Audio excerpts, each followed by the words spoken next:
The next call is a split call. Jan Logie, 5 minutes. Thank you, Mr Speaker. I rise to take a call on the second reading of the sale and supply of alcohol, extending licensing hours during the Rugby World Cup bill.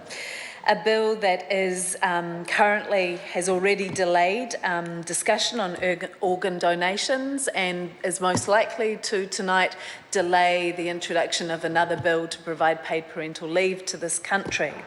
The Green Party is opposing this bill. My colleague Kevin Haig, who outlined the core reasons for our opposition earlier this afternoon in his speech, negotiated with the member holding this bill and the government to allow this bill to go to select committee, because we heard arguments that there was something wrong with the existing regime, and we wanted to ensure that if this bill did go ahead, and there was indications the numbers were there for it to go ahead, we had the opportunity to try and limit the harm that we saw in the initial proposal.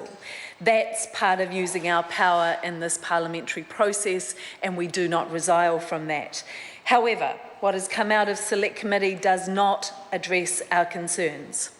And I'm personally proud to stand up in this House and represent the New Zealanders who contributed to the discussion around the sale and supply of alcohol bill, the majority of this country who forcefully advocated for restrictions on the hours of sale of alcohol and the provisions for local democratic control over that process.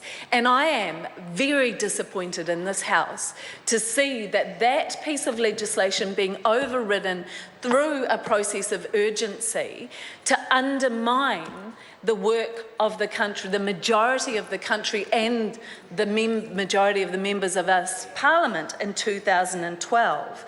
And I am proud to stand here and represent those people in this country who have been harmed by the associations that we have in this country between alcohol and rugby. Because there is harm in this country in that close association between alcohol and rugby. We know, and I've heard from the member Chris Bishop, who in his speech spent most of the time basically saying that there is no problem around alcohol in this country. And I agree with him on one point, that actually that's mischaracterised as a problem for young people. But when there are 600 to 1,000 deaths a year from alcohol misuse, and police reporting that alcohol is associated with 50% of all serious violent crime, 20% of sexual offending, and 33% of family violence incidents in this country involve alcohol, and we know the police are called out every 6 minutes as a result of domestic violence call-outs in this country, we know we have a problem. And for the Parliament to bring, and that member to bring a bill to the House, which by many will be interpreted as saying, you can't enjoy a game of rugby without a drink, then that is irresponsible. Because you could have brought a bill to this House that said every licensed premise can open to ensure that people can watch those games, but there will be no sale of alcohol.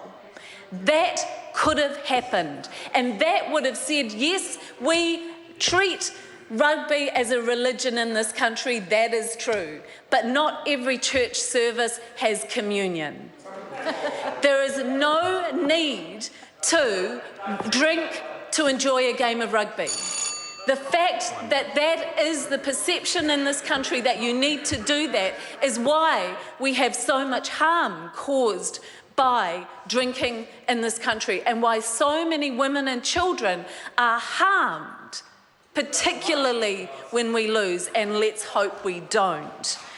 And I would like to bring the members' attentions to the submissions that were made during the very, very truncated Select Committee process from the Women's Refuge, from Debbie Hager and Neil Miller, from WAVES, which is a Waitakere Anti-Violence Essential Services, who all pointed out those links and asked this House not to pass this legislation, because they see the results of our association between rugby and alcohol on a very real level in their community, and I'm proud to stand with them in opposition.